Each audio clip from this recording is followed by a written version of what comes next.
Y'all ready to work? Yes, sir. All right, good. Let's wake up now. It's time. You're stepping down kind of caught them by surprise. So, yeah, can you kind of tell us what went into your decision to step away from coaching right now? Many of these early offers are what they call contingency offers, meaning the offer is contingent on certain things happening down the road, like a corner growing 1.5 inches. Let's not undersell this thing. A lot of coaches use this as a recruitment tool. I've lost several players because of 7 on 7 teams. And that's fine, kids choose where they want to go, but at the same time, that wasn't the intent of doing 7 on 7.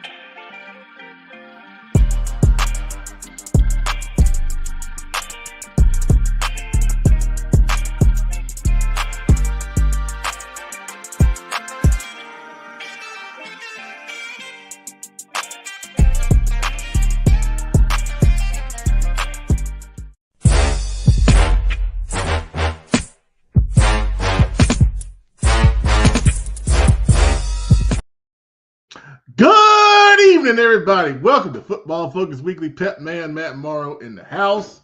I am excited. It is Rivalry Week. We've got some big games coming up tonight that we're going to preview, and I'm excited. We're going to be at Nally Creek and Huff, the number 1 and number 2 teams in the CMS Best of Last, and it is going to be a big game. And if you don't have anywhere to go this Friday night, I highly suggest that's where you need to be, because these guys are ready to get after it for sure. I'm going to start with Petmans Players here in a minute, but then we'll go into some of the panel talk, which right now is not much of a panel, but guys are coming and they'll be here. We're going to talk about 2 topics. We'll talk about the Queen City Senior Bowl selection process. I will share some details on how that works, because that's a question that I get a lot, especially during this time of year when we're really talking about the bowl game. We had some exciting news come out where we shared who the coaches are, and that tipped off some lovely social media talk. And a lot of people are excited to see the matchup. On the Queen City Senior Bowl side, I'm excited to see it happen, but there's also a part of me saying that if these guys make the state championship game, that we'll have to replace them. So, part of me wants it to happen, and part of me, wants our Charlotte teams to go, as far as possible in the playoffs. So we'll talk about the Queen City Senior Bowl selection process, and then we're also going to talk about rival games and what they mean to your program. Do you have some memories, you guys watching? If you have memories of playing your rival, please feel free to share those during that segment. There'll be a lot of exciting talk about that. Then we'll preview 4 big games tonight. As I said, Huff and Nally Creek, we'll talk about that one. Talk about Shaw Catholic and Butler, Providence Day and Raven Gap, and then on the west side, we got South Point taking on Ashbrook. So those are the 4 big games we'll talk about, and there's even some more big games that we don't have time for that are going to happen. We'll offer our predictions for some big games this week, and then we'll finish up with Slime Time as always. We got 5 comments in the bucket already. Let's see who's first tonight. First of all, we got Mr. Mitchell. Huge week. He is a Huff fan. Yes, sir. It's a huge week. Then James Law, another Huff guy. I figured you would be there.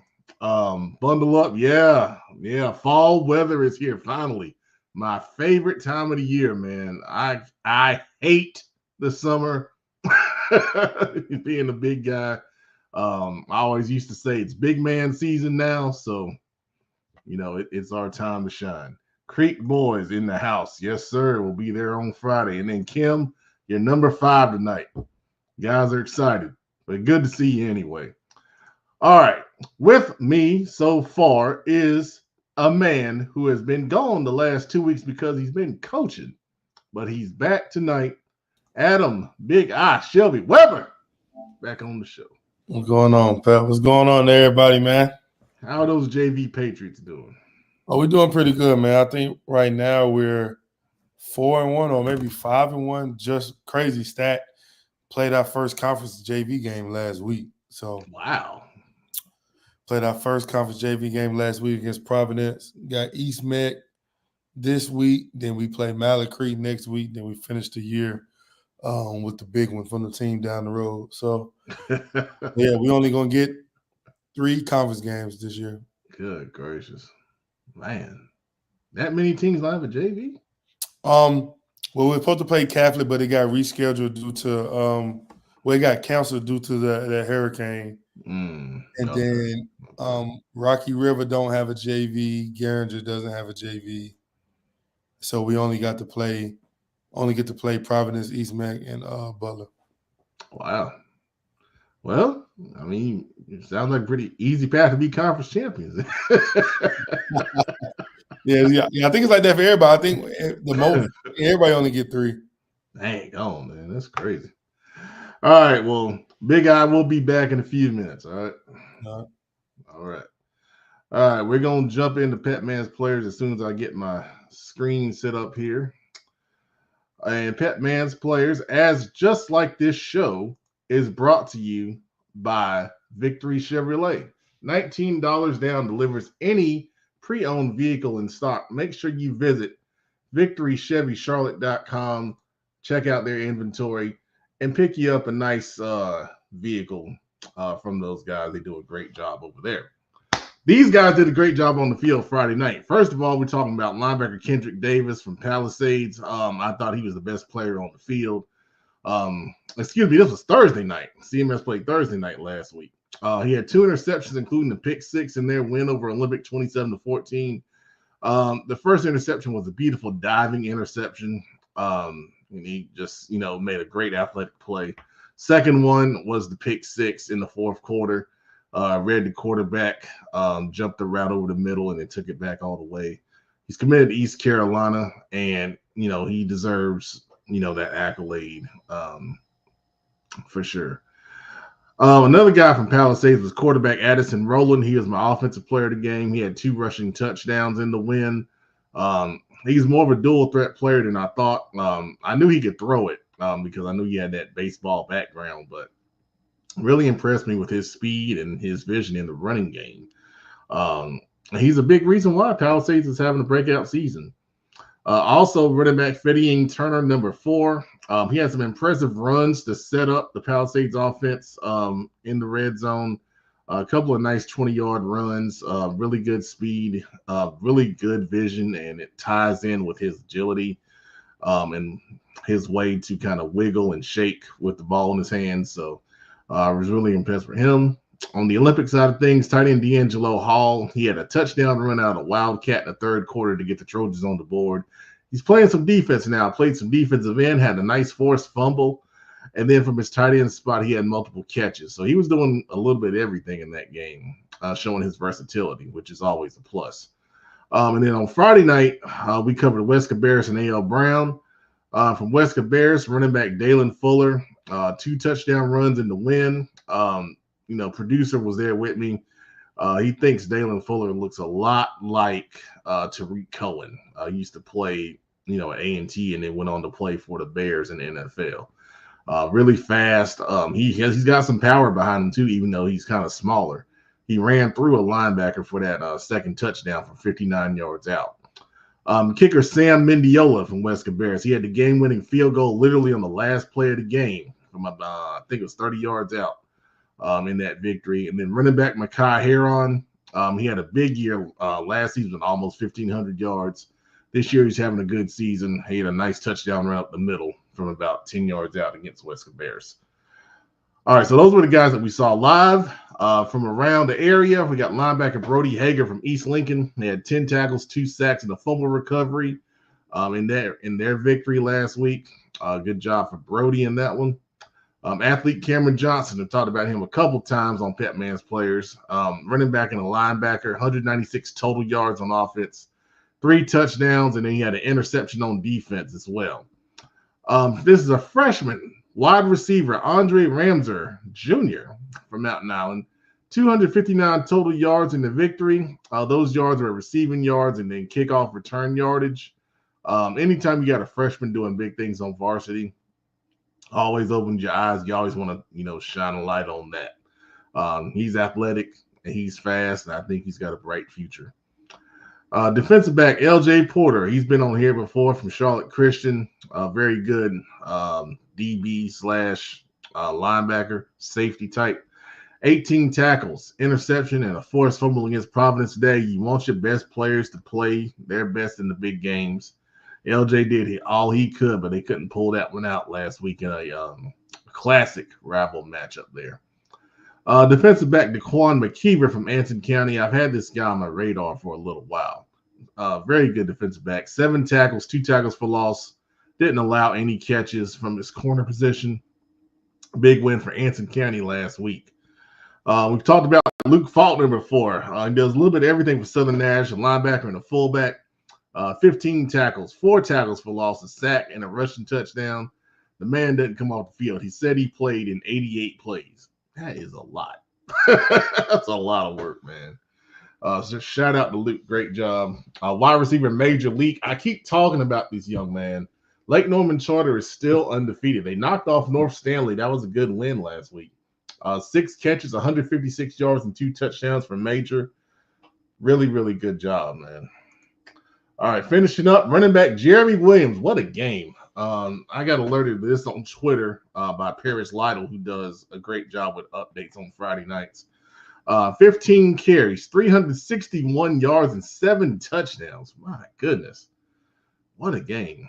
Really happy for him. As I've said before, he's come to CFI Showcase a couple times. Really, really athletic and fast running back, doing some big and special things on senior night. What better way to get it done, man? Running back Justin McBean from North Mecklenburg. This is a big win over West Meck, where we all predicted West Meck to win. Over 120 yards rushing, 2 touchdowns in the victory. Defensive end Cameron Melvin from Cleveland. What a player, man. He is a terror coming off the edge. 7 tackles, 6 tackles for loss, and 4 sacks. He's a Division I prospect. He should be getting more recruiting attention than he is, to be quite honest with you. Running back Ian Klein, talk about a talent. This young man right here. 275 rushing yards and a touchdown. Big victory over Charlotte Christian. As I said before, you want your best players to play well in the big games. Ian definitely did that this week, and they've got another big game coming up against Raven Gap we're going to talk about here in a little bit. Quarterback Zach Dilworth from Forest Hills, big game, 301 passing yards and 3 touchdowns in their win. Happy for that young man stepping up. I know they had an injury at the quarterback spot, so he's got an opportunity to go out there and shine. Running back DeMonte James from Central Bears, 24 carries, 244 yards and 3 touchdowns, and Central Bears getting their first win on the season. DeMonte is very athletic, explodes through the hole when he sees it. He's a really good player. And then finishing up, athlete Chance Ford at South Point, 29 carries, 193 rushing yards, and 2 touchdowns in their big victory last week. And they're going into a big one this week against Ashbrook. And we'll talk about that in a minute. All right, those are Petmans Players. Once again, sponsored by Victory Chevrolet, who sponsored this show. Make sure you check them out at victorychevycharlotte.com. All right. Now, we have another gentleman who has joined the show. That is Mountain Island Charter head football coach Robert Washington. We call him Coach Doug. Hey, what's going on, Pep? Hey, I want to tell all the coaches and ADs out there, go and support your local SAC program, which is Student Athlete Advisory Council. Most districts got it in North Carolina. It's a program set up through the state of North Carolina, but districts have them. It allows kids to have voices, and they talk everything about advocating. It brings programs together, but it also dives into student athletes' mental health, which is a real deal. I know we skill and drill these players, and we want them to operate on Friday, but sometimes we might forget about the mental piece. So definitely, if you're a coach, AD, go and meet with your principal, go meet with your guidance counselor, and see how you can get involved with your local SAC program.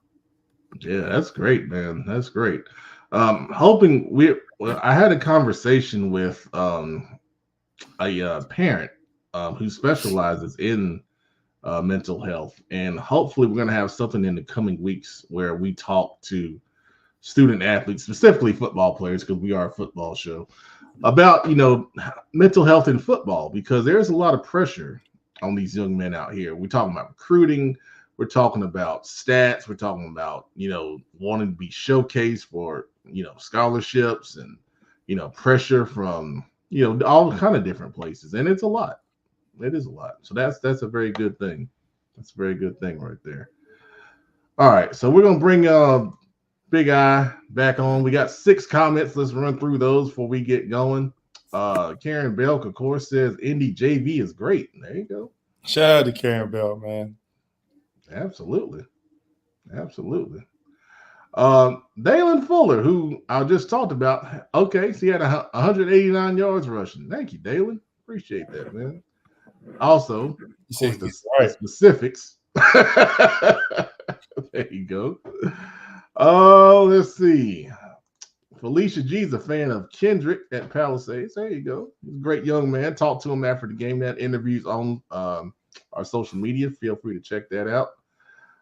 J-Man is here. Ain't no need to be late, man. You can watch us anytime. You can watch us live. You can watch us on the playback, man. We're always here for you.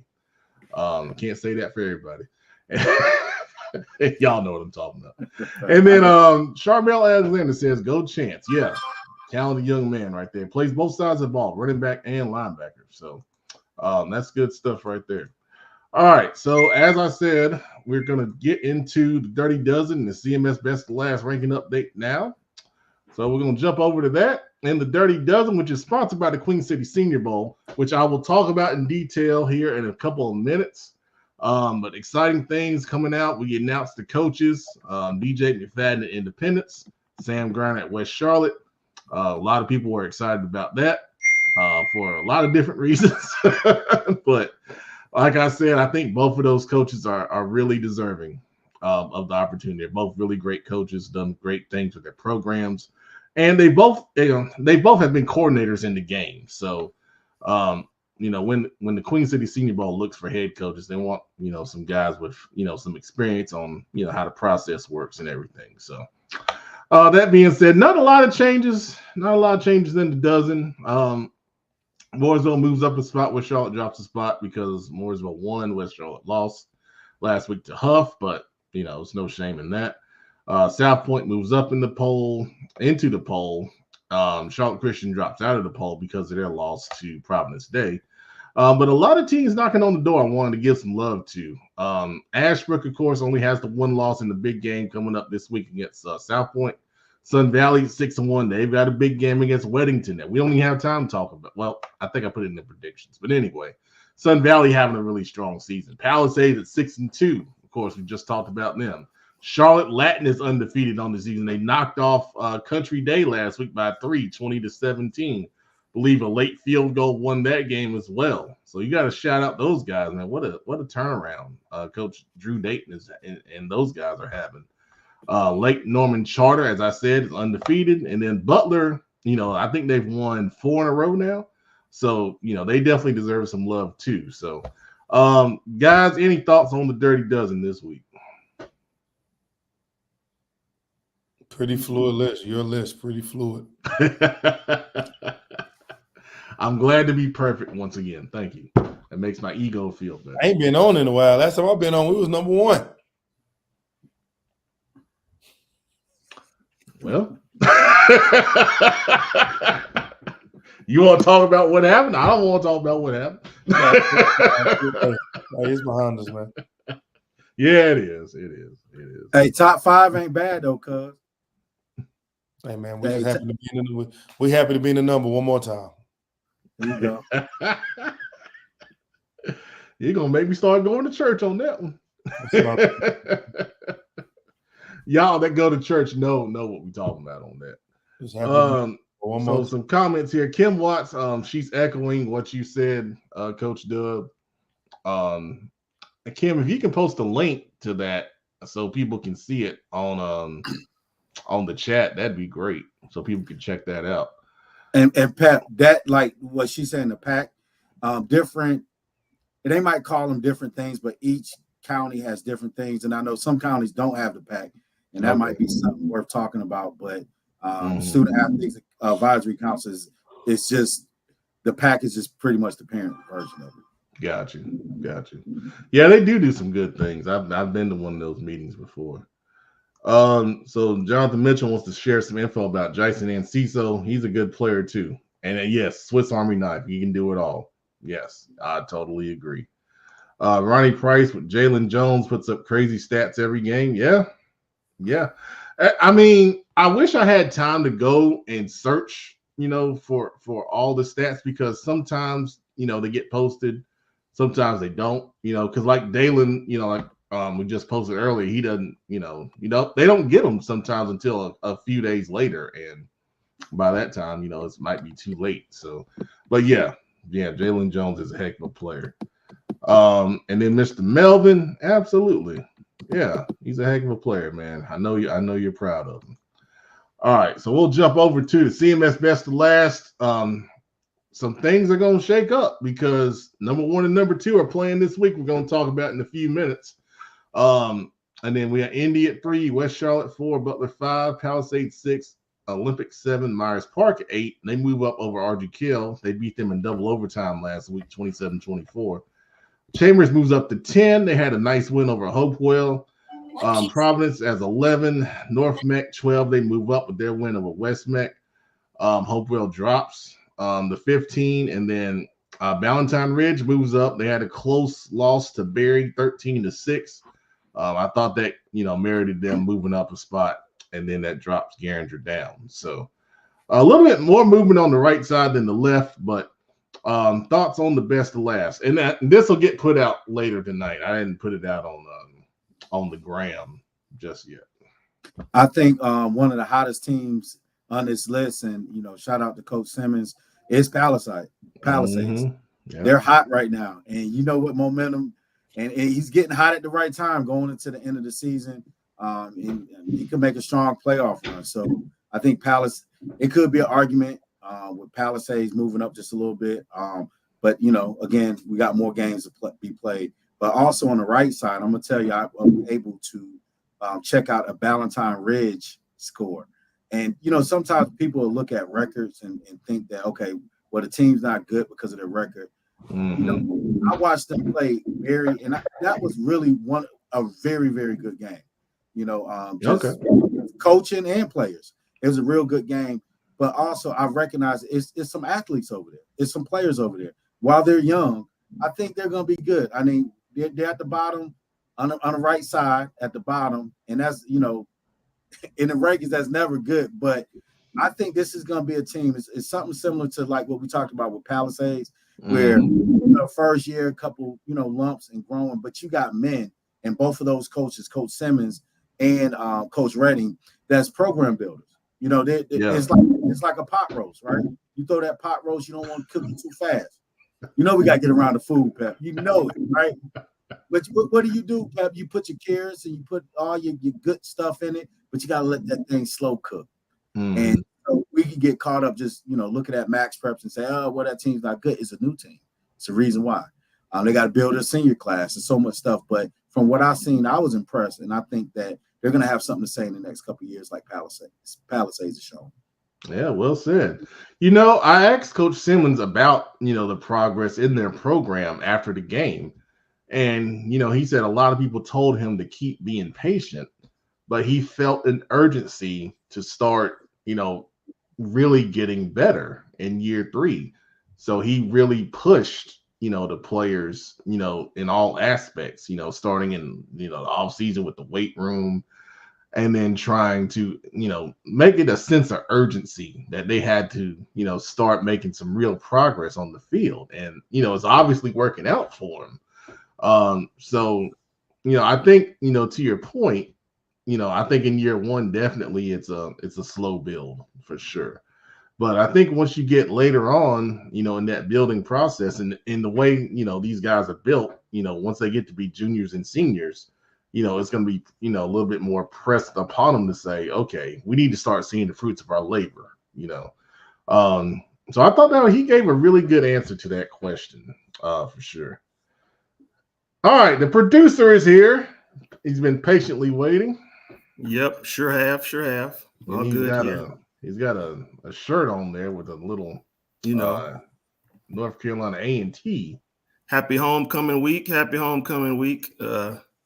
Figured since we do here and since we provide video along with audio, I felt like I could show a shirt. Because you know what I'm saying? If we was just audio, you wouldn't even be able to see it. So, felt I'd bring it out. But yeah, happy homecoming week to any Aggies out there. The first thing, as soon as I logged in, the first thing I heard was pot roast. I was like, where is he going? Where is this going? But I get it. And you know what? Coincidentally, since I shouted them out, Palisades has not lost. Coincidence, maybe. I don't know. They have not lost. That is true. Just throwing that out there. But glad to be here. All right. Lindell Porter's also sharing a great job by Coach Simmons and his staff. Yeah. Absolutely. Yeah. Yeah, they are really impressive. When I saw them Thursday, the biggest thing that stood out to me is their defense, and they absolutely just get to the football. Their three linebackers, Kendrick Davis, young man, his last name is, I think it's Cam Taylor is his name. I didn't know much about him, but I know him now. He's a 6'4", 200-pound kid plays outside backer. And then Jashay Brown, who was an all-conference player last year. Those guys just, shut it down, man. They were really impressive. And I think that's the lifeblood of what they do defensively. I think their defensive line does a great job of keeping the linebackers free. Thank you, Coach Simmons. Appreciate that. Caleb Taylor, number 14. But they allow those linebackers to flow. William Vernon at the defensive tackle spot. He's a beast, man. He got a double team to try to get him moved out of there. And then Coach Simmons also shouting out Corey Pettigrew. Yep. Yeah, he does a great job too, man. But those guys were impressive at all three levels defensively. And then offensively, they're efficient with moving the football. And they attack you a lot of different ways. And it's hard to kind of, game plan against them, because if you try to take one thing away, they've got a speed guy, Tristan Frazier at receiver. If you play the run too hard, they got creative ways of getting him one-on-one, and he is fast. So they're a really good team, man. I really enjoyed watching them for sure. Producer, you got any thoughts on the best of last? No. Well, I did say that Chambers was going to get back on this side, so they did just that. Yeah, you did. They had a good win over Hopewell. I think it was 27-14. So they're over 500, so they deserve to be on the left side. All right, well, let's get into some discussion here. So first of all, and I'll kind of lead this just to share some information, and I'll bring you guys in for your thoughts. I want to talk about the Queen City Senior Bowl selection process for players. And the main thing that I want to say about this is around this time, I get a lot of questions about, how is the team selected? What, the criteria is, and so forth and so on. And I like to share this because, I like to be as transparent as possible. So with the Queen City Senior Bowl, we partner with different media people that cover the counties that we pick players from. And that's Cleveland, Gaston, Union, Cabarrus, and then Mecklenburg, of course. So they provide suggestions from, their coverage. And then this year, I really wanted to talk to coaches. And it's really coaches who had a lot of different players that, could have been, up for selection. First of all, players to be considered, they had to apply for the game. And they do that on the Queen City Senior Bowl website. Players that didn't apply, I tried to go out and verify their situation with their respective coaches on what might have happened. And then the coaches provide, their feedback about, specific players that we ask about.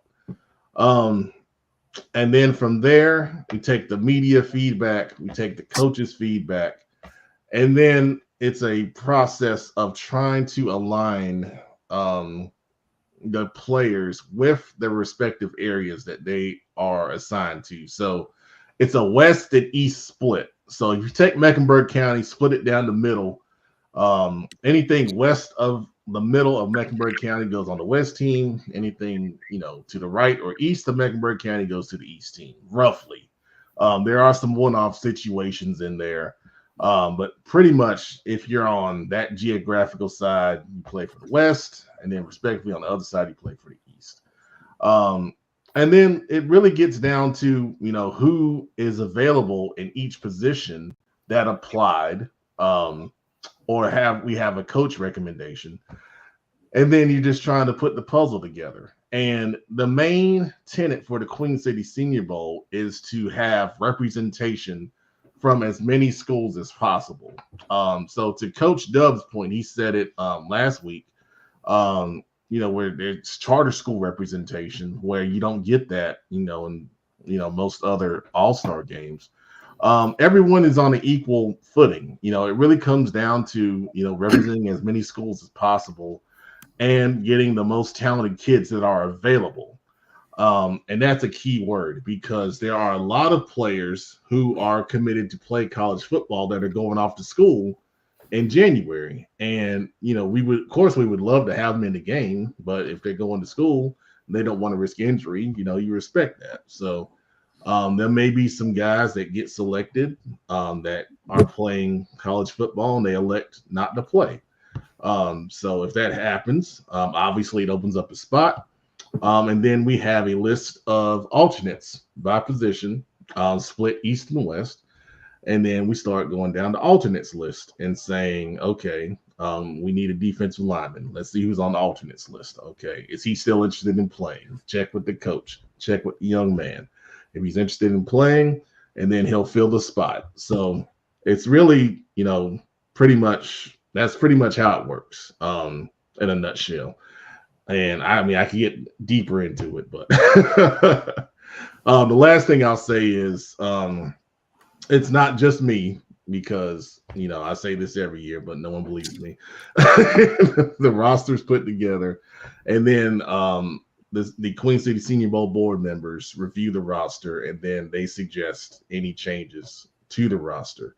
And that's where the process is right now. And I know there's already been a couple changes requested, so we'll go back and go through that. We'll meet, and then, once the final roster is set, then we'll go into producing the selection show. So there's a lot of work that happens behind the scenes. The Queen City Senior Bowl just doesn't want to put a list out there, because you want to give the kids who make it a really memorable, experience, for the bowl game. So that being said, we jump back to the guys.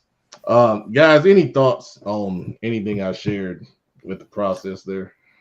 I think the fact that you sharing it speaks volumes for the process. Some of these bowl games won't even explain the rhyme and reason why they come up with stuff. And just knowing you and knowing Bobby and Vern and Damien, y'all guys do it the right way. Y'all try to highlight every kid at every program, or at least a school, because even if you're at a school and a kid doesn't get picked, if you got somebody that's on that roster, they still represent the school. And y'all do a good job of making sure it's representation across the board. And I can't say the same about other all-star games. Well, like I said, try to be as transparent as possible. That's really all I can say about that. I can't speak for anybody else. But we know there's other processes and other things that are done. So but Pat, where's that transparency is key. You know what I'm saying? Like, in anything in life, no matter what relationship, transparency is key. And the fact that you're being transparent about the process, People may agree, may not agree, but transparency is important. Absolutely. Joe Hughes says he's in the Chick-fil-A line and asking what we want. Don't play with us, Joe. You know how we is about food. Don't play. I'll take a spicy chicken sandwich right now with no pickles. That's a tough. I go spicy sandwich also. You can leave the pickles on there. Oh. Hey, I'll take a chicken sandwich. Give me Pep's pickles. You get 4. You get 4 pickles. We need to pull over, open his sandwich, take them 2 pickles out, and put them on yours. Got it. Hey, I do it all the time. Pickle transfer. Okay. Big guy ain't got no order. Nah, I ain't got no order for Chick-fil-A, man. Joe ain't breaking no food, man. You don't like Chick-fil-A? Yeah, I do. Ain't no need to get your hopes up. Hang on, man. Well, Jeremy Williams wants a spicy chicken sandwich too, but he likes the pickles. So, all right, there you go. All right, so rivalry games. We got a lot of rival games, this week.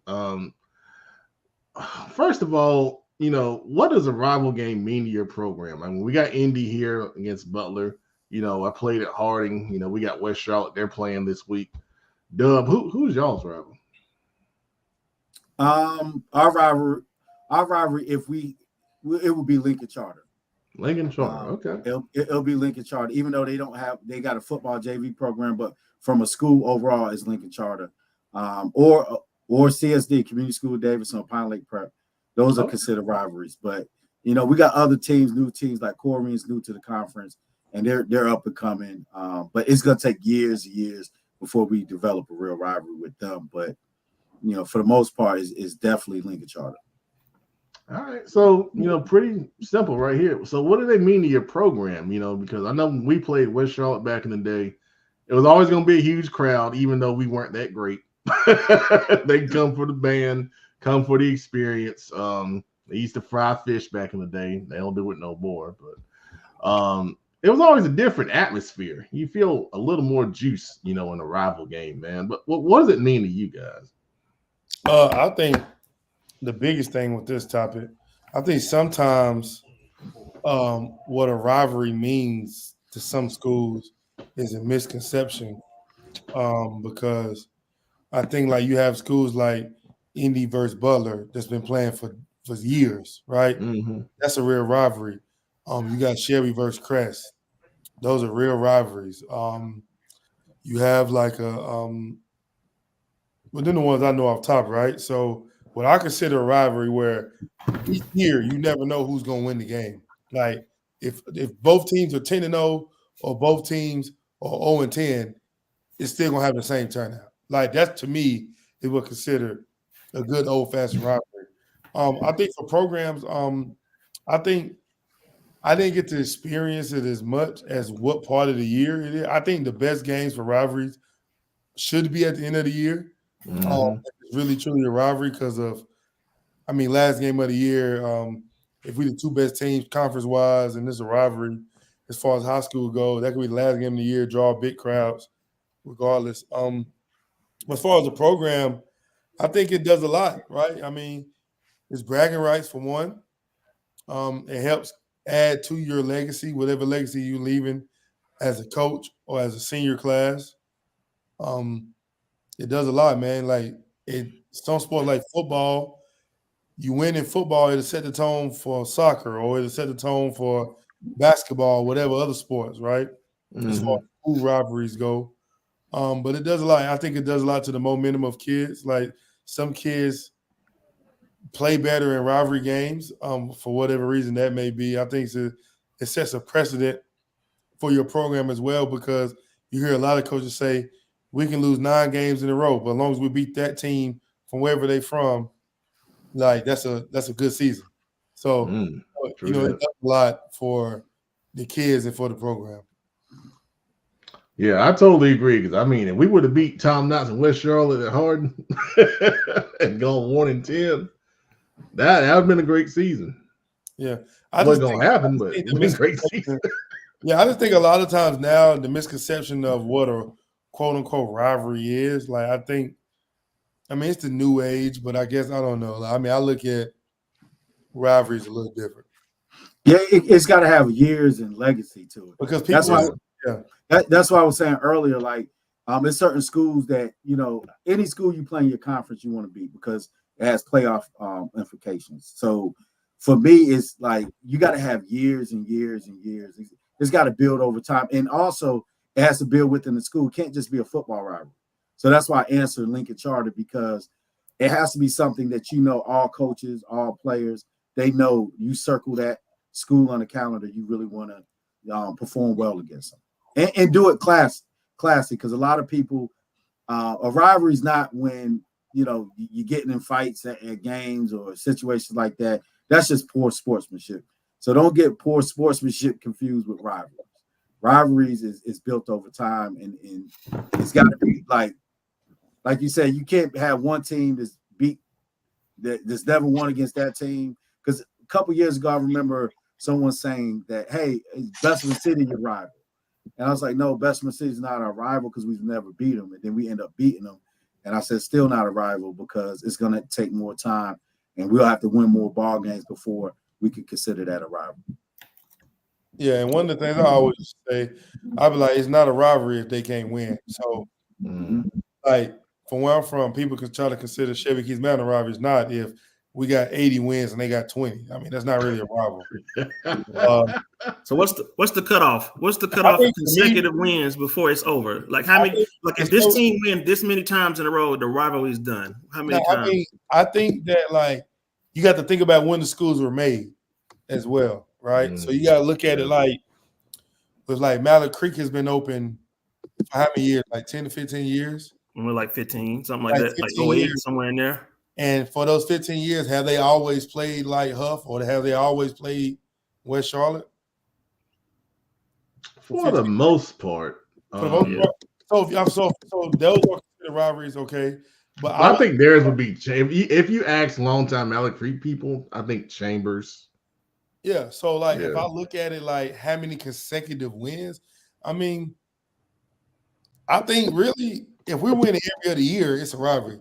Like if I go on a streak of beating you 50 times in a row, I don't know if that's a rivalry anymore. Yeah. Or like some people look at, we don't won 4 years in a row. It's not a rivalry. I mean, I think it's just about year and timing, I guess. I mean, like now people look at it, I beat you 2 years in a row. They be like, it's not a rivalry. I mean, but it takes a little more than that. The team that beat you in your 4 years of high school, if you have not beat that team, it's not a rivalry. I'm hearing I think it's about years.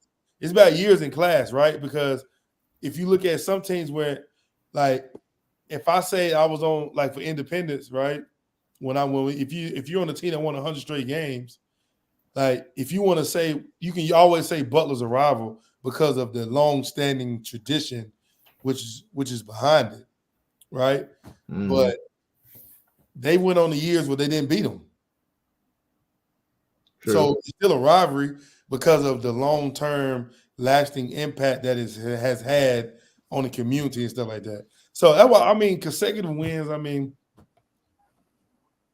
I think that's hard to say. I think it's depending on when, because whenever you're in school versus your kids are in school, like things change kind of every 4 or 5 years. So, I mean, consecutive wins, I mean, I would say if somebody can be able to beat you 10 times in a row, I don't really know.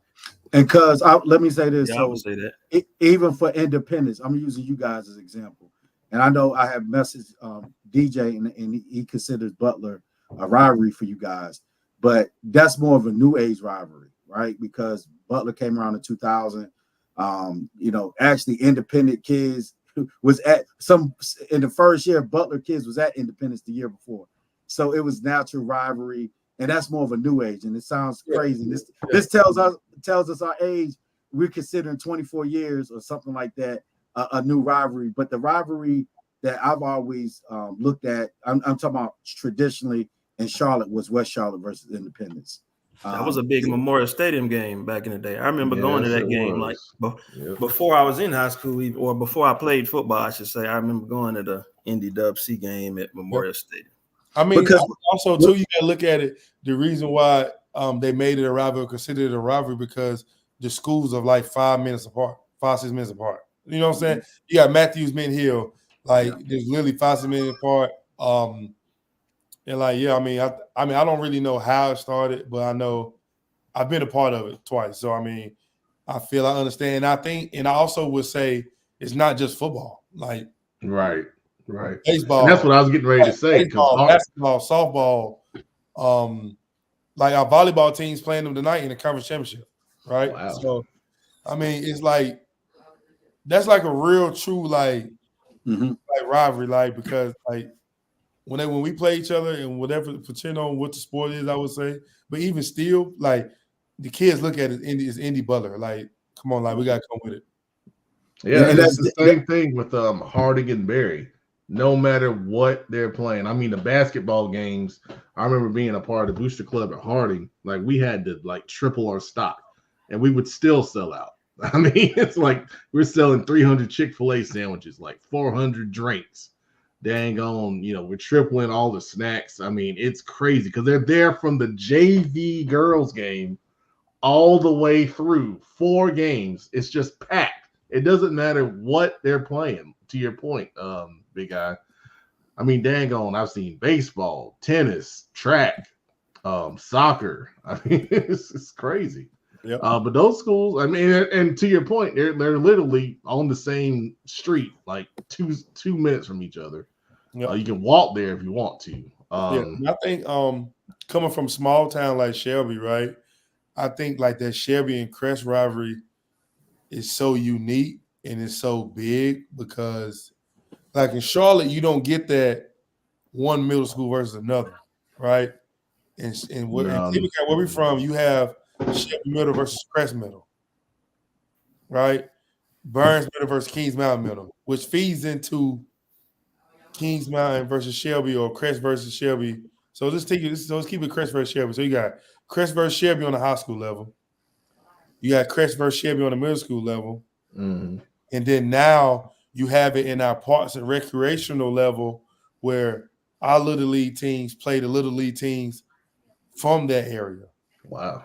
So it dives back into pretty much when you put the pads on now, you playing a mighty Crest Chargers team, Mighty Mites, or you playing the Boiling Springs Bulldog branch that they have that plays in the City League. Mm-hmm. And also, I think what made the rivalry even bigger as well growing up when you didn't have that option, we always had a debate about city versus county.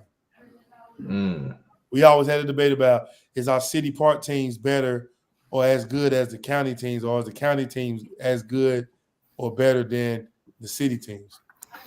So when you get small towns, you get those matchups from when you start playing as a kid all the way up.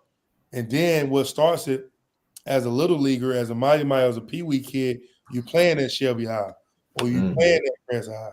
So you already get the feel of, okay, I'm playing on the field, but I'm not there yet. Okay, I get the middle school, I'm playing on the field, but I'm not there yet. Then you get high school, it's like I'm a part of the show now. So I think that gives it like an edge of like rivalry, like in small towns, because you get those matchups versus kids from when they in 7th grade, really sometimes before they even 7th grade, all the way up in high school. And you get to see the kids develop and grow and get older and get bigger and get better through the rivalry. And cuz I like the way y'all Little League does it. Pep, I don't know if y'all know, I know you explained it a little bit, but a long time ago, they told me, I was like, they do it different, the Little League. And that's why y'all can keep them traditional rivalries, because I think you start at the youth level, because now that we're so saturated in the youth world, you know what I'm saying? It's like the youth team. It's hard to build those true rivalries. And really now with, Charlotte sports, especially, high school and football in particular, you'll get teams that's hot. Like one year might be Huff, another year might be Chambers, another year might be Butler.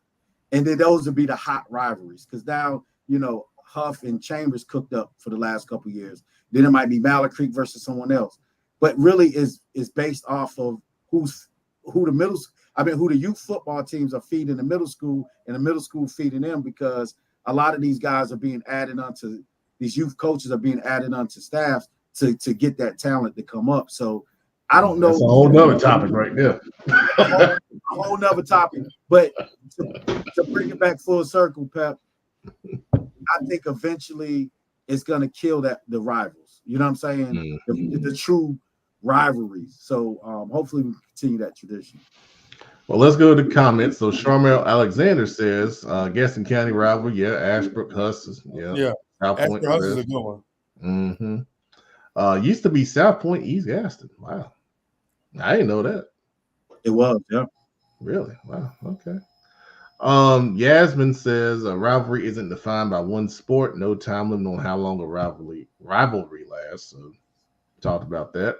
I mean, I think sometimes, with that one, I think it could be debatable because I think it's more so like the school, like how the school feels about another school, like where Coach Dub said, like Indy and Butler hates each other, like trash. Like Butler came to trash Independence at one point. Shelby and Crest, when they played, I think the year after I graduated, Crest came and like spray painted the lock field house on that. Like those are real true like rivalries. You know what I'm saying? Like, and I think now a lot of these new rivalries is through social media though. And still, it's cool because I did social media when I was in high school. Had to get police escort in one playoff game, but it's not really like a rivalry. You know, I just think it's like I think social media has made it easier to advance and make the rivalry speed up quicker. Like because everybody want to see what you do in pregame. Everybody wants to see what you want to do at the basketball game. Everybody wants to see when you see each other. So like that Chambers and Malik Creek, that's pretty intense. Can I say something about the pregame stuff, man? I know as coaches, y'all don't promote that stuff, man. So, is there talk about don't do nothing stupid in pregame? Because I remember one year, producer, I think you might have been there with me. We went to Huff and Chambers. And, Chambers was big on doing the pregame stuff. And the referees were out on the field early in anticipation. And they gave Chambers a 15-yard penalty before the game. Crazy. Get a flag during warm-ups. Yeah, that. And, we might see something, Friday. But I think now I can only speak on the staffs I've been on. We don't condone it. I think now because of social media now I'm never going to blame the videographers because they only capturing what they see. They're not telling they just trying to get views. You know what I'm saying? So like I think it is pretty cool to see when Zay Flicks records those videos or other guys. I think it is cool to see, but I'm like as a coach, I'm like, oh man. Like as a coach, it's like I'll put it like this. My head coach told us in high school one time, excuse my French, but being crunk can get your ass whooped. So you gonna do all that talking and warm ups? You better be ready to play. You better be ready to play. Now I'm not saying don't do it. I think some people like with Butler Indy, you're not seeing Butler run on the logo. You ain't seeing Independence run across. You know what I'm saying? We're not running over to their side while they're warming up, trying to intimidate them. If we're gonna talk, it's gonna be 40-yard line, 40-yard line. Mm-hmm. Like I think you can do it. I think some people just get downright disrespectful. And I'll be like, I look at it as an adult and be like, man, that's crazy. But I look at it as if I was a high school player and I'm not going for that. Right? I think one of the biggest things when we played at Shelby, we're not letting nobody step on our logo. Like, you're not about to be in warm-ups kicking up our logo, spitting. You know what I'm saying? Like, we're not about to watch you do that. Now, I'm not saying we're gonna fight, but we're not allowed. There's some stuff you don't allow to happen. Well, because let me tell you something. I think one of the coolest things I seen a team do when I was in high school. So most people when they warm up on the 40 going in to their end zone. I can't remember what team did it. It might have been Chambers that did it at one point, where they kicked from the end zone going to the 50. And so when they kick it, everybody runs down. I thought that was pretty cool. I thought that was pretty cool to see as a coach. I mean, I was okay. Because the returner, everybody runs to the returner. So it's like instead of running, you run to the returner. We put the returner on the 45, and everybody runs to the returner, and it kind of like an intimidation thing. But now I don't think nothing wrong with that. But I do think some people get. I think some people do get a little out of hand. Because the stakes are raised. If you talk trash, you step on logos, you're raising the stakes thing because you're gonna really be embarrassed if you lose. So you got to win. Like you got to win. You do all that. You got to win. Like, or you got to come out some way with the win. Like, it might not be on the scoreboard, but you better win some way. because you have to. Don't be out here condoning fighting if you lose. No. I ain't say nothing about fighting. I never said about fighting. Now I'm saying, you know how you have some games, Dub, that you can attest to where we win on the scoreboard, but we beat up as a team. Yeah, that's a win. And somebody say they lost, but man, they played super hard. Like you get some type of love or some type of respect or credit, even though you lost. You know what I'm saying? I'm never saying fight because what you fighting for? I mean, it's dumb. Like you fight after the game as a player, you're gonna fight and get suspended. I mean, that don't make sense. Yeah, and see, that's the thing. Like I tell my boys, and I tell anybody, we all got the same 48 minutes in high school football. If you got something to say, do all that talking, and I'm talking about let your play do the talking, because all that showboating. I mean, I don't like. For me, honestly, and I get it, rivals, and you want to get a little over hype, but some people get overhyped. Some people psych themselves out too much. So if you buy into it as a coach, and you're a coach that's kind of coaching your boys to buy into that rivalry, you got to treat it as another game, because your most important game is your next game. I don't care who that is. So if you're teaching that throughout the season, and you come to your rivalries, you can know that, hey, this does have it does hold us special. We want to win it, but I want to win the rivalry game as well as I want to win the non-conference game. You get what I'm saying? So you teach them that consistent mentality, then you don't got to worry about that stuff. But as far as fights and dancing on logos, if you don't want them dancing on your logo, you don't want them disrespecting you, you got 48 minutes. So I tell my boys. All right, well, let's go to the comments here. So first of all, Arvani Bird's talking about best thing about rival games, you can tell your kids and grandkids about the game. They swept York. You guys love throwing that stuff in there, man. Y'all see that's a true rival right there. You don't try to just take a shot on a random high school football show. And that's the great thing about that. No matter what happens in the future, no one can take that away from them. That's permanent. Yep. Can't lose that. Joe Hughes says South Point and East Gaston hate each other, but they aren't playing. That's real hate. You hate each other so much you don't even play.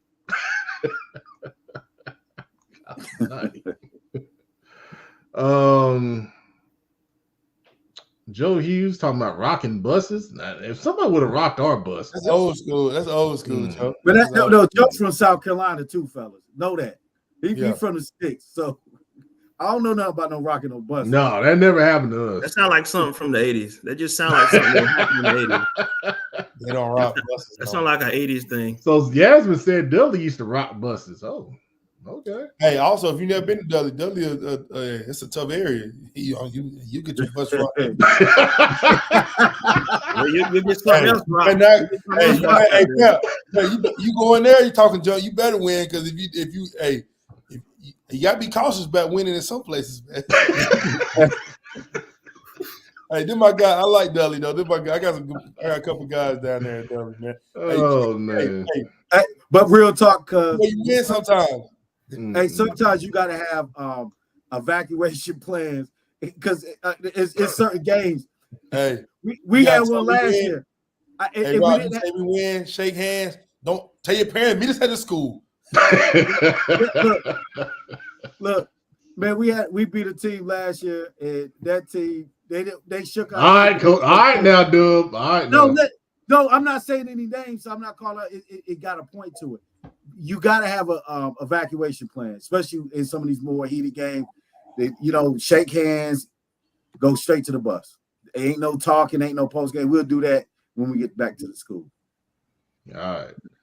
So Brandon Hunt brings up a good point here. That is stupid. And y'all know what we're talking about right here. And this is stupid, man. Oh, the belt thing. I mentioned that to you at the game the other day about how crazy that is. Yeah, I think they got to stop that. I've seen somebody fight already on social media with it. Mm-hmm. I mean, it's just like, hey, man, I just tell people, you keep trying to go viral, you're going to go viral for the wrong reason. Exactly. You got a dang on brawl. I think what people misconstrue is like, what's cool to see is different when it's happening to you. Exactly. Because we can watch it and say, man, them kids crazy. and now it's happening to your team, and you're like, you don't really know how your kid is going to respond. I think the most fights you see those when they have a real belt. Like you got a little towel. I mean, that's what I'm saying. That's It don't matter what they got. No, I'm saying it don't matter. I don't matter, but I'm saying you bring a real belt out there, you start hitting people, like that's gonna cause a bigger reaction than like I got a little towel that you barely can feel. Like I know one thing. Kids are bringing belts, like belts on the sideline, and watch out. Watch out, like the sound that go with it. They're really doing a real belt, and I'm like, that's crazy. I mean, okay, so it's one thing if you own your own sideline and you just taking a picture with the belt, because I've seen that. That's fine, but don't disrespect your opponent, to their face. Because if I'm the coach of the team that's doing the disrespecting, we on the hill all day, every day next week to start practice. So no practice at all. Oh, I thought you meant no, ain't be no practice. No. But Pep, that's assault, man. You touch somebody with a belt, that's assault. Well, that too, Hey, that's simple. One video, I don't know if it was 37U or 17U. Somebody did it and they got stolen on in the line. Hey, I'm just saying. Hey, I don't know what. Oh man! So Jonathan Leach says they're fighting if someone tried to do that to them. I hope he ain't no coach. Now be careful. No, well, I don't know. Right now, if you're a coach, be careful what you put. And then there's other comments on there that belt towels all the same. I agree, A-Black. But anyway, all right, let's talk about some games because this is that time we start talking about some big games here. So first of all, we got the big one that we're going to be at on Friday, Mallard Creek at Huff. Make sure you get there early. Every videographer I know is going to be there.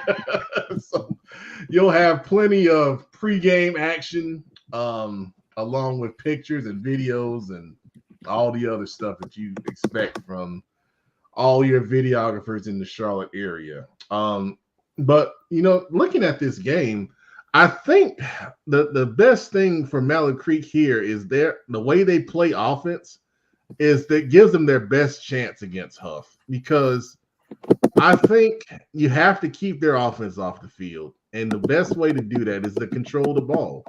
And Mallard Creek, with their run game, which is, multifaceted, they have multiple quarterbacks, multiple running backs that they get into the flow in a lot of different ways. So I think, if the offensive line is the key, Anthony Cook up front, along with those guys, they have to find a way to at least get movement a little bit so they can just move the chains with first downs and really play this game as if they're Charlotte Catholic, because Huff is so explosive offensively that you'd want to limit their possessions. But it's a tough task because the Huff defense, ever since the Northwestern game, has been lights out.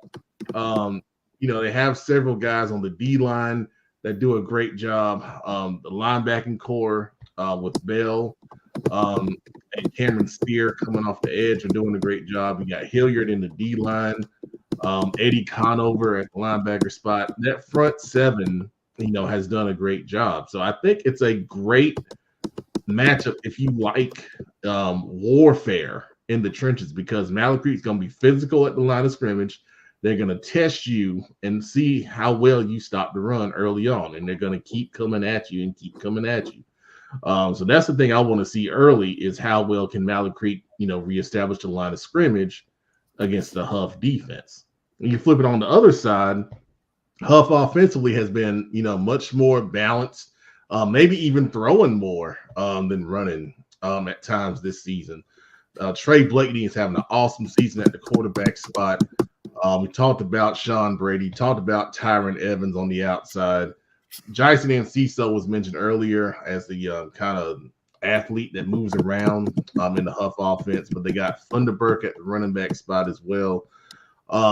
They've got a lot of different guys that can make plays, even if you go deeper into the receiving core with Syer Sutton, Ashad Wynn, and those guys. And then you look at the Mallard Creek defense. I highlighted Askia Mustafa at the linebacker spot, very athletic kid that can make plays in the run game and the pass game. Zion Burden coming off the edge, Nick Griffith coming off the edge on the other side, Chaz Knox, big time defensive tackle in the middle, Brandon Rhodes at free safety. There's talent all over the field on both sides in this game. A Black, I got you, okay? I got you. So what do you guys think about this game? I think we have the potential to have a really good game here. Yeah, I think the question will be, can Mallory score with Huff? That's more the question. So it's going to be Mallory's offense versus Huff's defense, and can it be how long can Huff's defense continue to get stops on the Mallory offense? Because I think Mallory's offense, I think game by game, it may look different, but they've been finding ways to score, right? Even you seen the game earlier in the year when they played out of state, they was down, then they had an explosion in the second half, right? So it's about I think those games, like with it being a rivalry game, it's about how long can you do what you're doing? Because games like this, all it's going to take is a momentum play. It may be an interception. It may be a forced fumble. It may be a kickoff return. It may be a muff punt. It may be a block punt, right? Momentum plays is going to be big. I think for this one, I think this far, this is probably, like I say, based off record, probably this time of year is going to be one of the most biggest tests since probably early in the year. Absolutely. And I think I would say this will be probably Mallory's biggest test that they've seen against Huff. I think there's a lot of everybody saying 1 versus 2, a big time matchup that a whole conference championship implications, which also will hold which seed this team would get, right? Yep. So it's a lot on the line right here early in the year. Well, not early, but early in the stage as far as like conference goes, like probably the second, maybe third conference game. So I think that's gonna be a matchup. I think if Mallory, typical Mallory teams hang their hat on defense. So that defense has to be ready to go in order to get stops. I think they have to try to create turnovers.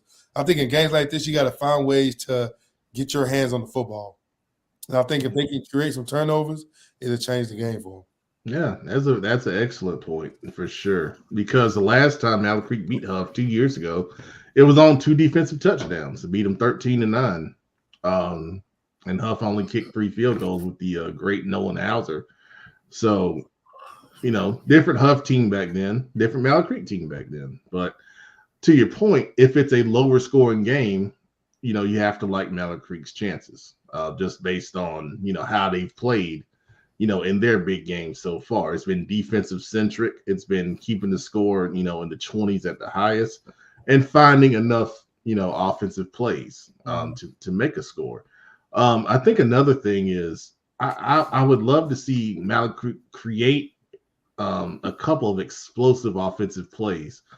I think they have some guys in the receiving core, like Khalil Price, for example, that can make some plays down the field. Of course, you got very talented secondary in Huff, so it's not going to be easy. But I think you got to take a couple shots, because if you don't, Huff is going to just crowd the box and make it very difficult in the running game, for sure. Producer Dub, any thoughts? Looking forward to it, man. Heavyweight fight. I've seen Mallory. I know they're a really good team. Their resume so far speaks for itself. Even playing some out of town teams and winning. I haven't seen Huff yet this year. I've seen what they've accomplished, on paper, obviously. So I've seen some of the stats. I've seen their records. So looking forward to it. I think it'll live up to the hype. Absolutely. I think game of the year. I hate to sound like Captain Obvious, but I think it's game of the year. Up to this point of the season. Right. I think it's going to come down to, believe it or not, and coaches know, it's going to come down to the roughs on this one. Like how they're going to call the game. Will they call it tight? Will they call it like let them play? People don't never like factor that in, but against 2 heavyweights like that, a bad call here, a bad call there can swing the momentum. And you just need some consistency. Either call it tight the entire time or let them play the whole time. You can't keep going back and forth. As long as you keep it consistent, it's cool either way. I think you just let them play, man. Let the kids play. Just don't let it get out of hand. That's all. Typically, they send the best officials to the biggest games, so it should be an experienced crew. And usually, to your point, Big Eye, in the big games, they do let them play because they want the talent to determine. And I think that's what adds to the rivalry as well. Like when we talking about rivalries, like it's able to they're gonna let me push you around a little bit. Like they're gonna let me challenge you as a man a little bit. Mm-hmm. Now you ain't got to throw no punches, but you just let them okay, they coming to play. You gotta be ready to play. In the comments, let's see what we got here. Yasmin, so keep the flags in your pocket. All right. And then Chris Hawk, what's up, Chris? Likes what Coach Dub said there. So what's going on, Hawk? There you go. All right, well, let's take a look at another big game. We got Charlotte Catholic going on the road to take on Butler. This game has been a very good game the last couple years. Obviously, it's got a different slant to it with Coach Ferb and those guys leading the Butler charge now. But Butler, as I said earlier, they're playing well. They've won 4 games in a row. They've kind of been out the spotlight the last few weeks. After the 0-4 start, people kind of forgot about them. But, they've won 4 in a row. They've made a lot of adjustments, and they're playing much better on both sides of the ball. And they're coming in to face a Catholic team that we know wants to run the football. They want to establish a line of scrimmage. But they also have the ability to throw the football in critical situations with a very good quarterback in Charlie Smith. I think still it's pretty simple. I think up front they've got to find a way to slow down the run game. Jaden Farmer, big lineman at Butler's, having a really good season.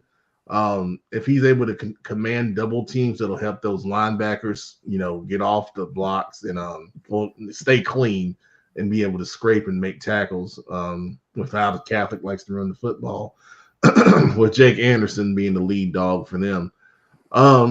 And then on the other side, I think for Butler, we've heard different things about, some people being hurt and things like that.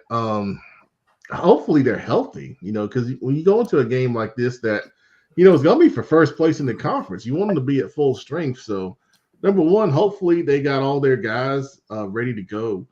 And then I think offensively, if they can hit some big plays over the top and put pressure, I think there's 2 ways of looking at it. You can put pressure on teams, by possessing the football like Catholic does, but you can also put scoring pressure on a team if Butler's able to hit big plays over the top to the Quadri Currents, for example. And then Catholic's going to feel the pressure. Okay, now we've got to score on this drive. We got to, maybe come out of our shell a little bit and maybe throw it a little more, and maybe you can get them a little out of character. But that being said, what do you guys think about this game? I think it's a big one, a big game for our conference as well. Speaking of independence, I think if Catholic wins the game, they pretty much wins the conference. If Butler beats them, it is set up a chance for a 3-way tie like it was 2 years ago. Yeah. I think if playing a team like Catholic is going to come down always about being disciplined, defending the option, being disciplined, trying to get them off schedule. I think I've seen Catholic up close. Haven't seen Butler this year, but that team has been able to put together some wins, so they're trending in the right direction. I think what helps Butler out as well, you have this game on your home field instead of having to go to Catholic and play in that environment. It's gonna be. It's a big game. Like a lot's on the line. It could be a chance for a 3-way tie, or you can just give Catholic the conference outright. I think that if I'm Butler, you have to. I think personally, from being familiar with the team, I think this game. I think the way Butler's been playing of late, I think it's about how many stops both teams can get. I think this game might get over faster than what people think it may be. Because I think both teams want to establish the run. So if both teams running all night, it's gonna be for a physical battle, 4-quarter battle. And I think, like I always say about playing these teams, Catholic's defense, Catholic's offense trying to simulate Butler's offense is going to be just as hard as Butler's offense trying to simulate Catholic's offense. So I think if Butler's able to come out and get stops early, put their offense in positions to score points, they have a good chance of winning. But if Catholic can do the same thing of maintaining drives and having long drives, taking time off the clock, it's always going to be in their favor. Okay. I told y'all weeks ago, at the beginning, I said, look, Butler is in a rocky place now, had a rocky start. Do you remember saying this? I was like, they're not dead. They just had a rough start. I said, even, when we played them, we saw them that first game, I was like, the talent is there. They just came out the gate a little rocky. But I told you back then they weren't dead. So if Charlotte Catholic, they're still gonna have to record wise, doesn't matter. They still got to show up. Both teams got to show up to play. But yeah, I said it. Despite the rocky start, I knew the talent was still there. There it is. It's at the jail.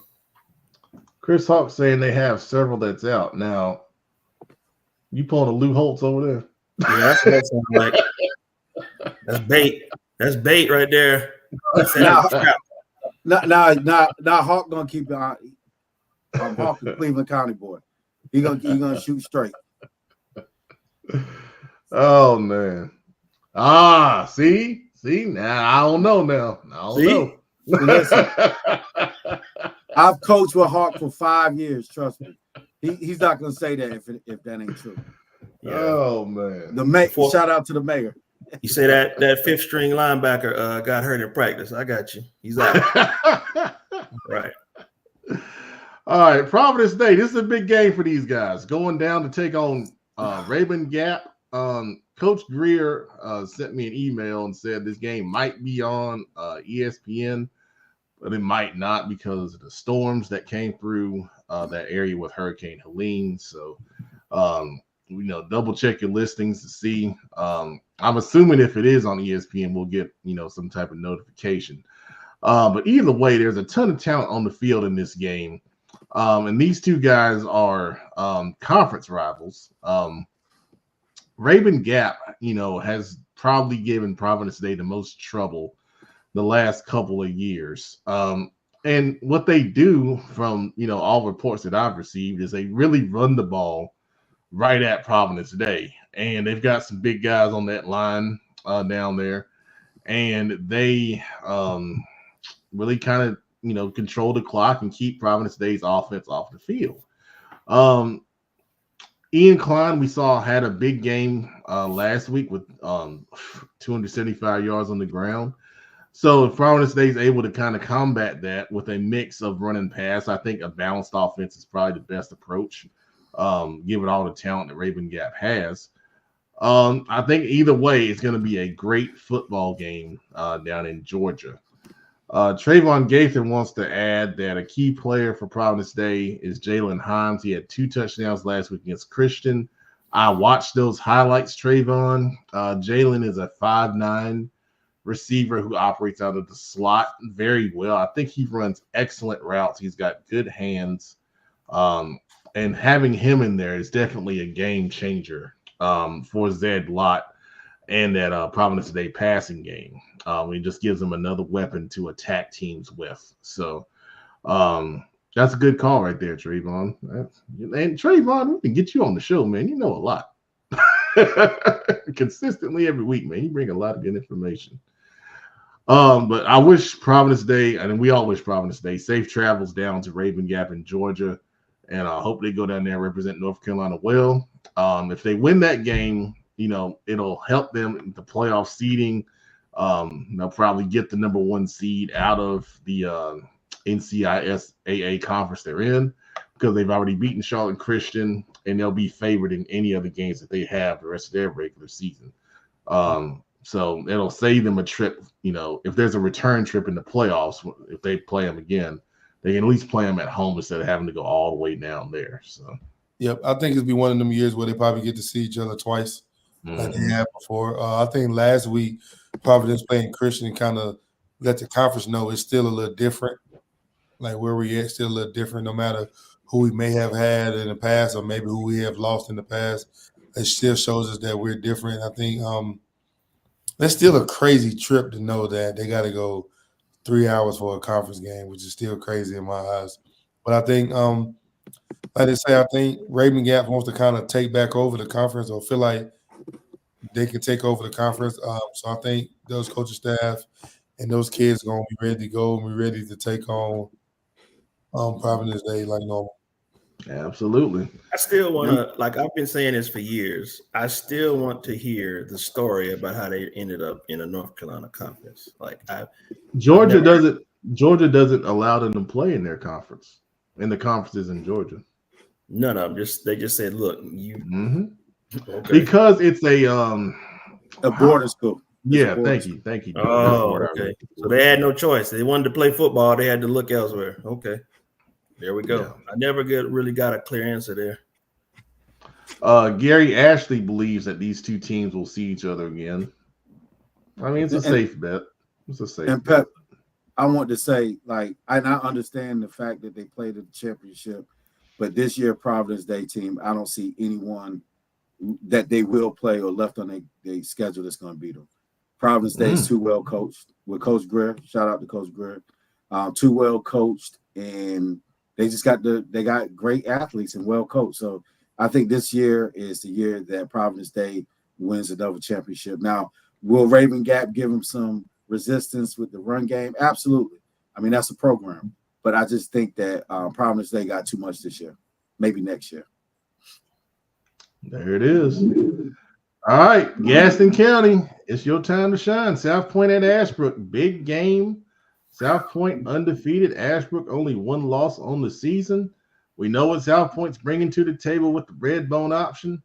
Ashbrook has been really on fire since the Crest loss. I'll let you guys go. What do you think? Go ahead, Big Shelby. You can set this off. I think that this will have major conference implications as well. You have a lot of one-loss teams like Crest beat Ashbrook, then South Point beat Crest. So they all three have one loss in the conference. If Ashbrook can win this game, I think this is one of these games that can propel their season. I like this would be a huge win. It'd be a huge win for Ashbrook and that program and those coaches and that staff and those kids. Again, playing South Point, you got to be very disciplined in what you do. You have to try to get them off schedule. I think they are throwing a little bit more now, a little bit more than what they normally would in the past when you play a South Point team. Mm-hmm. So Ashbrook, you got to be that much more disciplined to defend the run in the pass now. I think Ashbrook has the guys on defense size-wise to play with South Point. Mm-hmm. It's just going to be about, just like anybody else, question mark going against a South Point or a Catholic, how many times can you do your job? Well said. And I think playing against South Point, I remember when I played against South Point, my senior year, my first time playing against South Point, and we did a good job of stopping the run, playing the run. They did a good job during the game, but then they subbed one kid went down, they subbed the guy in with fresh legs, and then people just stopped doing their job, started missing tackles, started missing assignments, and they could score on you that fast. The game can change at any moment. So I think the real key is going to have to be, can Ashbrook offense score the ball? Because as a defense, you have to try to get at least one or two stops. And it's going to be predicated off how many times can Ashbrook score based off how many times can Ashbrook get stops. Yeah, because that big red bone, once that big red bone get going, well, it's hard to stop, man. You don't want to go into a shootout. Yeah. You don't want to go into a shootout, so you want to kind of try to get stops. I think this game is more so on the Ashbrook offense than is the defense. I think because if Ashbrook defense has been playing good like they have been, they'll be fine. But they have to score. They have to be able to score the ball, though. You got to score because South Point is going to have the ball. They're going to try to milk the clock for 6, 7, 8 minutes. So what you going to do if you get the ball for 2 minutes? Yeah. Or you got to be able to sustain drives, because if your defense is on the field for a large part of the time, I can't go out there and score first play and then put my defense right back out in the field. So you have to be you have to be equally as good on both sides of the ball playing a team like this. Well, also look at it like this. Ashbrook hasn't beaten South Point since 2005. Joe, yeah, they haven't beaten him since 2005. And Joe actually mentioned this. That's 17 games. So South Point has that mental edge on them. But like you said, because if Ashbrook is going to have to come in and score points, if they can come in and score points and get South Point to go off schedule or play uncharacteristic football, because obviously if you're scoring points, you can't keep running it. Right? You can't hold the ball for 8 minutes if you're down by 2 touchdowns or down by a touchdown, because then you're ultimately playing into the other team's hands. So this is gonna be Ashbrook's offense. Personally, I know we're not picking him. I think that Ashbrook does have a team this year to beat him. It's just gonna come down to just being disciplined. Yeah, I think they have to score at least 21. So Joe with some comments here. So first of all, he says Big South could wind up in a 5-way tie by the end of Friday. Wow. South Point wins, league is all but theirs. And Ashbrook is yet to allow 100 yards rushing to any team. Wow. And then also Joe's sharing that like you guys were just saying, they got to make the most of their possessions.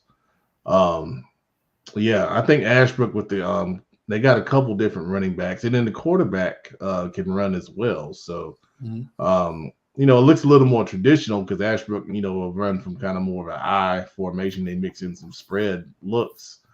But they've got different guys that can run the football as well. But to you guys' point, I'd love to see Ashbrook, make some big plays, because traditionally South Point has been kind of weaker against the pass. They see the run all the time in practice. So that'd be nice to see if they're able to get some stuff like that.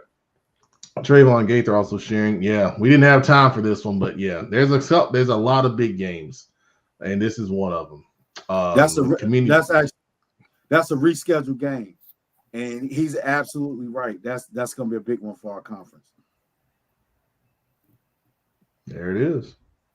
Prediction time coming down the line. Look at that. Oh, right on cue, Trayvon. Community School Davidson and Corbian. I'm going right in Corbian. Corbian too strong this year.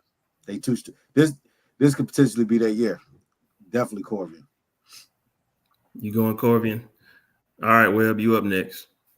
I'll go Corbian since I don't know much about either team. I seen Corbian on tape this year though, but so yeah, I'll go with Corbian.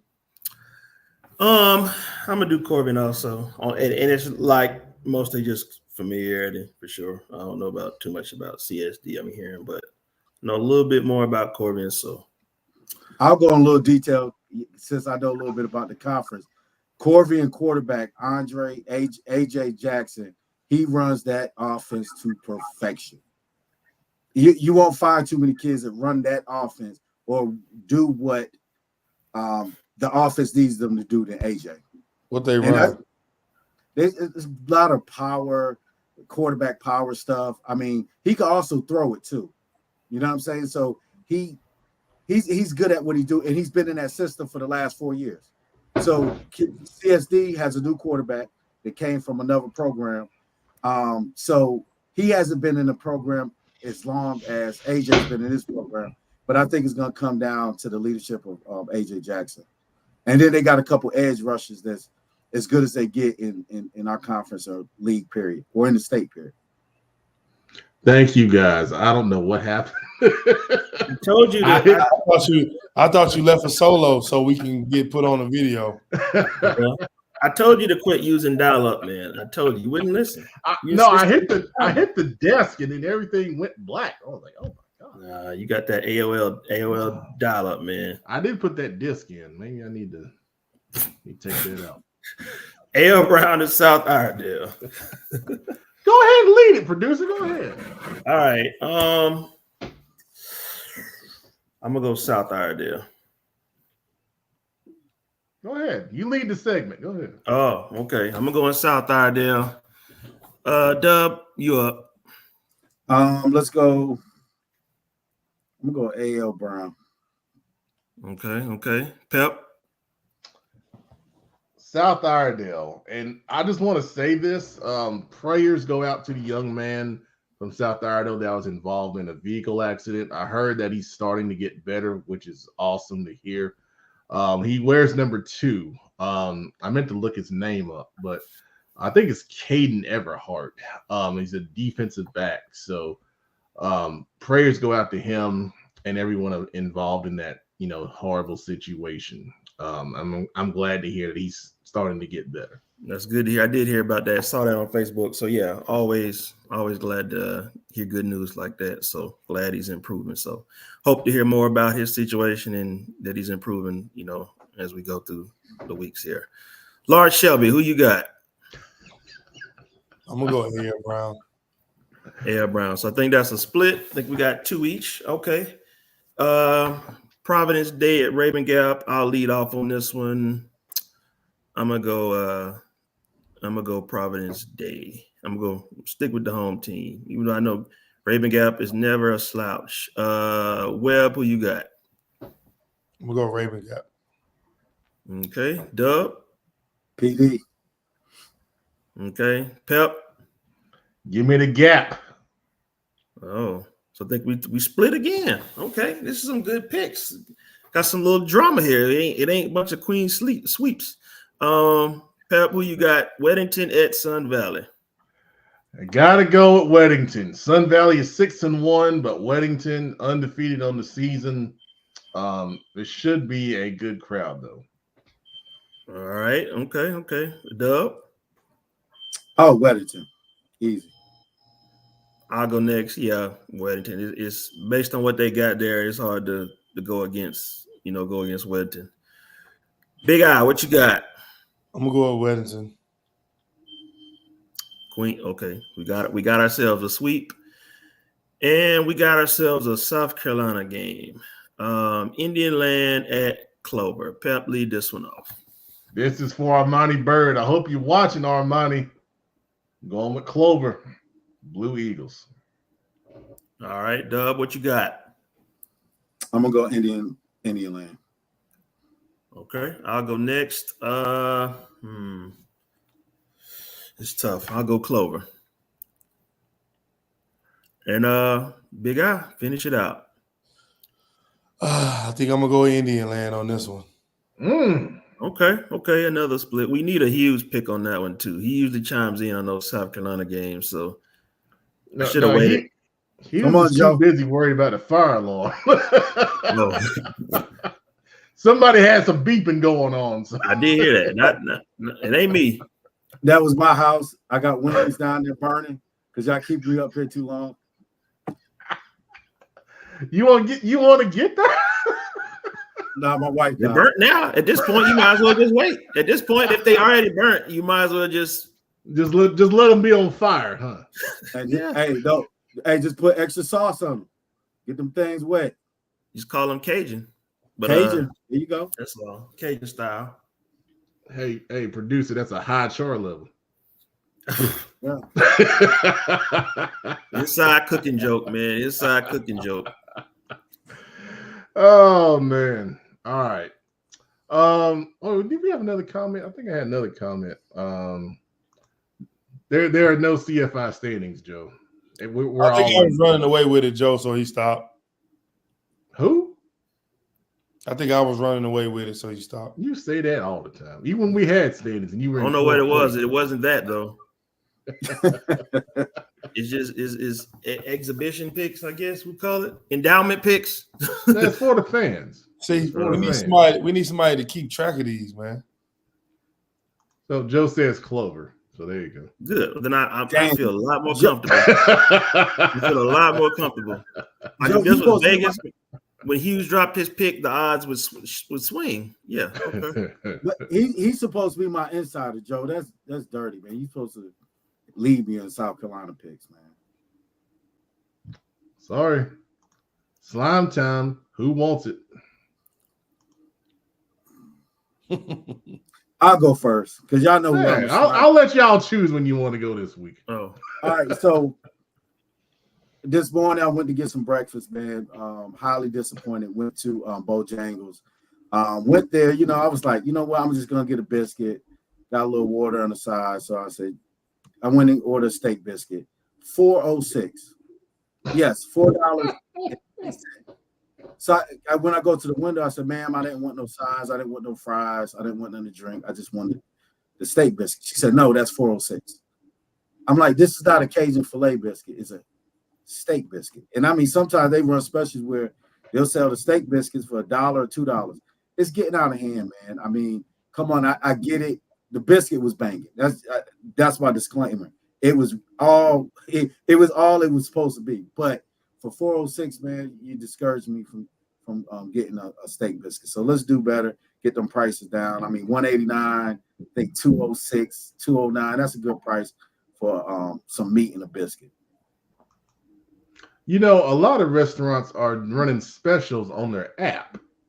So maybe if you get the Bojangles app, there might be a special on there for you. Now, Pep, you know I'm greedy. You know I got the app. I was come on. I'm just trying to help out, man. Coupons, Groupons, whatever. You know, I'm money.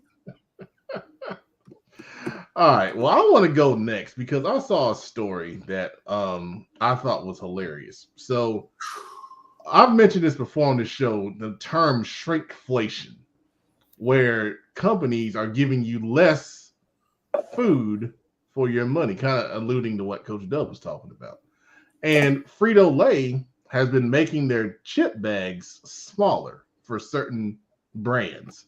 So in this article came out, it said that Tostitos and Ruffles have made their bags smaller, and they've seen a significant drop in sales.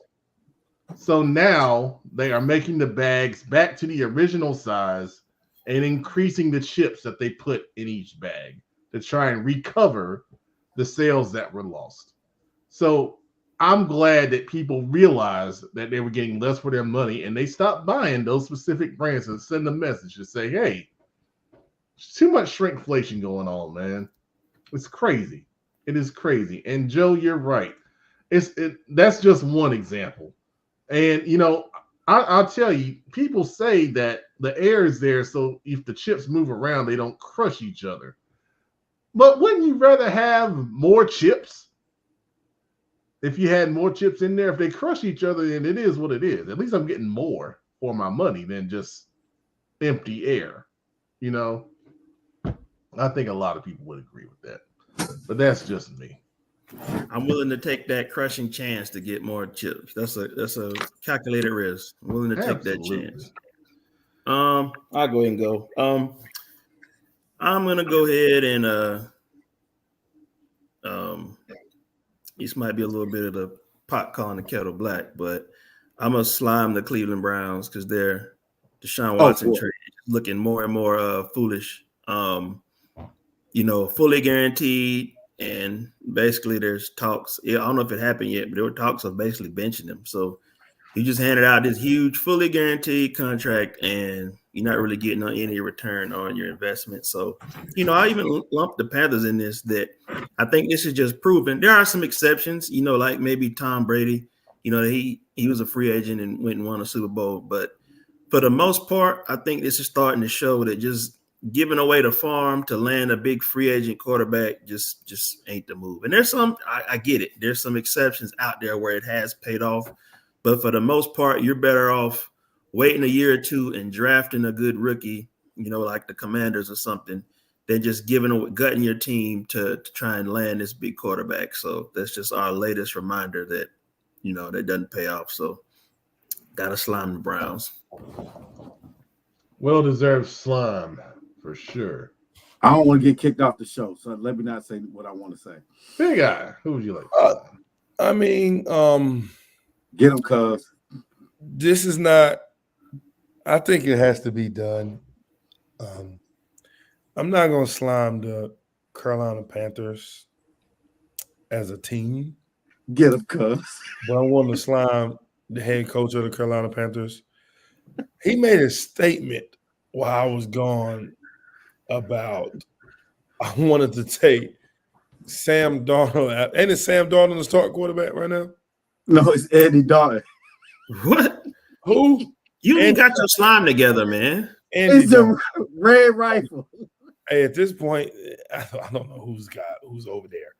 But Andy Dalton, he made a statement saying, I want to take him out the game behind that bad offensive line, but yet you throw your project quarterback, Bryce Young, back in the game behind that same O-line. Like, what message are you really sending to Bryce? Because you said you didn't want to trade him, but yet you're showing that you don't care about him. Like, I don't understand what the problem is in Carolina, and I'm a hate for the draft to come because they probably gonna try to draft another quarterback. And I just think that I always found it interesting how things play out in the NFL or NBA because I wish people would just come out and say the truth. I wish Bryce Young would just come out and say the truth because these owners and managers and coaches, they have no problem with blaming them players. They have no problem with doing it. I wish Bryce Young could just come out and say, hey, this organization is trash. Is that the truth? Well, I got a question. How much of that is I'm saying I would, because think about it, right, Pep? As a player, part of me signing you. It doesn't matter what the truth is. You will not continue. Say something crazy, Dub. Say something crazy. About the Carolina Panthers. Say something crazy. This show. Say something crazy. Go ahead. Even look, if you didn't breathe wrong, get him out of there, man. Say something crazy. Even if you even blink wrong, get it. Go ahead and boot him, man. Y'all got a terrible. There you go. See, we tried to warn him. I gave him fair warning, man. I'm tired of this disrespect of our franchise. I'm tired of it, man. We're not going to keep doing this on this show. At least not We're not going to keep doing it. At least not by them. Nope. We can talk about the Panthers. Right. We are Panther fans. Born into it. Well, not you guys that like other teams that are hot garbage, by the way. Let me tell you about the Eagles coach. He's fighting with his own fans. Typical. After a win against the sorry Cleveland Browns that just got slimed by 4 at home. But y'all so great. Oh, it ain't all good in Philly. Oh, and let's talk about New England. Patriots. All the championships. That time's over. It's over. I'm tired of it. And that's the bottom line, because Petman said so.